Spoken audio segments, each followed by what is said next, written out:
হে আমার প্রিয় যুবক বৃন্দ, গীতা পাঠ অপেক্ষা ফুটবল খেলিলে তোমরা স্বর্গের আরো নিকটবর্তী হইবে বলেছিলেন স্বামী বিবেকানন্দ। যুব সমাজের শারীরিক দুর্বলতাই তাদের বহু দুঃখের কারণ বলে মনে করতেন স্বামীজি।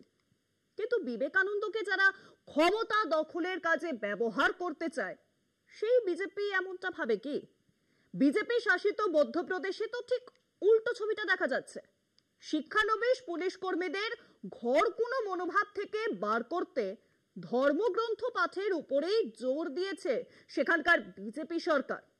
মধ্যপ্রদেশ পুলিশের নিদান, প্রতি রাতে ঘুমানোর আগে তুলসীদাসের রামচরিতমানস পাঠ করতে হবে শিক্ষানবিশদের।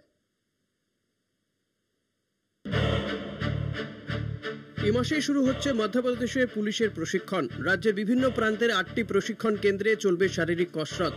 যদিও তার আগেই শিক্ষানবিশদের আবদারে ঘুম কেড়েছে পুলিশ কর্তাদের।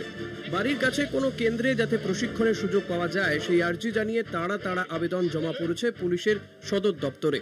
ভবিষ্যতের আইন রক্ষকদের এমন মনোভাবের প্রভাব যাতে চাকরি জীবনে না পড়ে তার জন্য বিশেষ পদক্ষেপ মধ্যপ্রদেশ পুলিশের এডিজি প্রশিক্ষণ রাজা বাবুর। পুলিশ কর্তার বক্তব্য, চাকরির গোড়া থেকেই যদি ঘরকুনো মনোভাব বৃদ্ধি পায় তাহলে চাকরি জীবনের নানা চড়াই উতরাই কিংবা হার্ড পোস্টিং এর কাজ করতে পারবেন না পুরোদস্তুর পুলিশ কর্মীরা।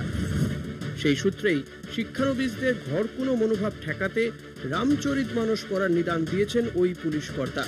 নির্দেশিকায় বলা হয়েছে, প্রতি রাতে ঘুমানোর আগে তুলসীদাসের লেখা গ্রন্থের অন্তত 2টো পরিচ্ছেদ পড়তে হবে। 14 বছরের বনবাসকালীন রামের যে আত্মত্যাগ সেটাই উপলব্ধি করতে হবে ভবিষ্যতের আইন রক্ষকদের।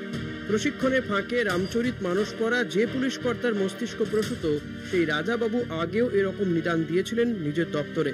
মধ্যপ্রদেশের গোয়ালিয়রের এডিজি থাকার সময় তিনি গীতা জ্ঞান কর্মসূচি শুরু করেছিলেন। দশেরার সময় জেলে জেলে বিলি করেছিলেন বিভিন্ন ধর্মীয় পুস্তিকা। তাতে পুলিশ কর্মীরা কতটা উদ্বুদ্ধ হয়েছিলেন তা অবশ্য জানা যায়নি। এ নিয়ে কোনো রিওয়ার্ডও ঘোষণা করেনি মধ্যপ্রদেশ সরকার। তবে প্রচ্ছন্নে যে গেরুয়া শিবিরের মদত রয়েছে তা দিনের আলোর মতো পরিষ্কার। কলকাতা টিভি।